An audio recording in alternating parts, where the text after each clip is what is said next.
मुंबईला जाणारच, आम्हाला कोणीही रोखू शकत नाही, अशी ठाम भूमिका एमआयएमचे माजी खासदार इम्तियाज जलील यांनी संभाजीनगरमध्ये मांडली। आज ते संभाजीनगर ते मुंबई अशी तिरंगा रॅली काढणार आहेत। मुस्लिम धर्मगुरूंबाबत वादग्रस्त वक्तव्य करणाऱ्यांवर कारवाई करा, या मागणीसाठी मुंबईला जात असल्याचं इम्तियाज जलील यांनी सांगितलंय।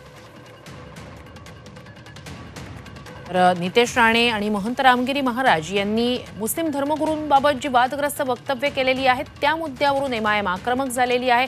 मुंबईला जाण्याचा त्यांनी इशारा दिलेला होता आणि जाणारच मुंबईत असं त्यांनी म्हटलंय। त्यांनीही आम्हाला सहकार्य केलेले आहे। अनेक असे लोक ज्यांना देशाची प्रेम आहे, महाराष्ट्राची एक पुरोगामी जो संस्कृती होती, फुले शाहू आंबेडकर, छत्रपती शिवाजी महाराज, छत्रपती संभाजी महाराज यांची जे काळ होता ते आपण विसरलेले आहोत। म्हणून आम्ही सरकारला हे सगळं आठवण करून देण्यासाठी चाललेलो आहोत। तुमची रॅली कोण्या मार्गाने जाणार आहे? किती आम्ही पहिले निर्णय घेतला होतो की आम्ही गंगापूर वैजापूर मार्गाने जाणार, पण आम्ही बघितलं की सरकार कोणत्या पातळीवर आलेले आहे, कशा प्रकारचे घाणेरडी राजनीती सुरू आहे आणि पोलिसांचा कशा उपयोग करण्यात येत आहे, हे सगळं आम्ही बघितलेलं आहे। 3 दिवसापूर्वी गंगापूरमध्ये ज्या मुद्द्याला घेऊन आम्ही मुंबईपर्यंत जात आहे, त्या गंगापूरमध्ये एका हिंदुत्ववादी संघटनांना तिथे बोलवण्यात आलेलं आहे की तुम्ही मोर्चा काढा, रॅली काढा, आणि तिथे जे लोकांना बोलवण्यात आलेले आहे सगळे घाणेरडी वृत्तीचे लोक आहे। त्यांचा काम काय आहे की स्टेजवर उभे राहायचे, एका समाजाला टार्गेट करायचं, द्वेष निर्माण करायचं, हे सगळं काम चाललेलं आहे। म्हणून आम्ही कोणत्याही टकराव न करता आम्ही निर्णय घेतला की आम्ही समृद्धी मार्गाचा वापर करून आम्ही मुंबईपर्यंत जाऊ। तुम्ही मुंबई कुठे जाणार आहात, तिथे कुठे तुम्ही कुणाला आम्ही मुंबईला जे समृद्धी मार्गाने आम्ही जाणार आहे। मागच्या 2 दिवसापासून मुंबईचे सगळे पोलीस अधिकारी जे आहेत ते आमच्या संपर्कात आहे की नाही, इथे आपण थांबू शकत नाही, इथे आम्ही तुम्हाला परवानगी देऊ, तिथे देऊ, हे करू।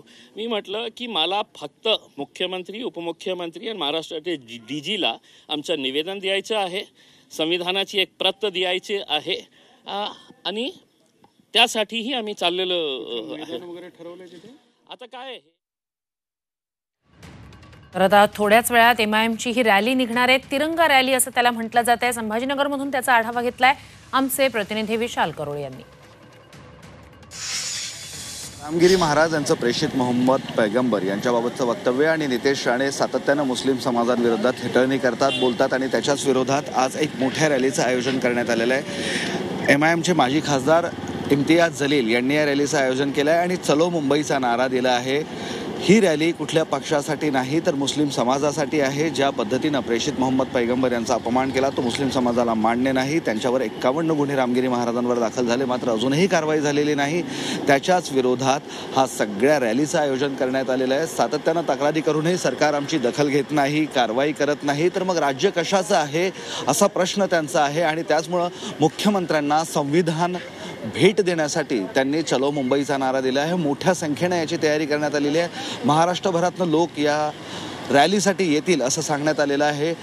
ही पक्षाची रॅली नाही, त्यामुळे या रॅलीत तिरंगा झेंडा वापरावा असा पद्धतीचं आवाहन करण्यात आलं आहे आणि एक मोठं शक्ती प्रदर्शन या माध्यमातून केलं जाणार आहे। संभाजीनगरवरनं समृद्धी महामार्गावरनं ही सगळी मंडळी आता मुंबईकडे रवाना होणार आहे, नाशिकपर्यंत जाणार, नाशिकवरनं पुढे अजून काही पश्चिम महाराष्ट्रातले लोक त्यांना जुळणार आणि त्याद्वारे एक मोठी गर्दी मुंबईला नेऊन जोपर्यंत कारवाई करत नाही तोपर्यंत आता माघार नाही अशा पवित्रा घेण्याची शक्यता आहे। आणि त्या दृष्टीनं संभाजीनगरमध्ये मोठी तयारी झाली आहे। इम्तियाज जलील यांच्या घराबाहेर आता गर्दी व्हायला सुरुवात झालेली आहे। शहरात ठिकठिकाणी चलो मुंबई अशा गाड्या दिसत आहेत। या माध्यमातून एक मोठ्या शक्ती प्रदर्शनाची तयारी सुरू आहे असं आपण निश्चितपणे म्हणू शकतो।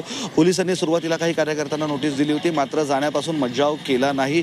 पोलिसांनी रोखण्याचा प्रयत्न केला तरी सुद्धा आम्ही मुंबईला जाणार आणि मुख्यमंत्र्यांना संविधानाची प्रत भेट देणार यावर इम्तियाज जलील ठाम आहेत। व्हिडिओ जर्नलिस्ट मोहम्मद तौफिकसह मी विशाल करोळे, झी मीडिया, छत्रपती संभाजीनगर।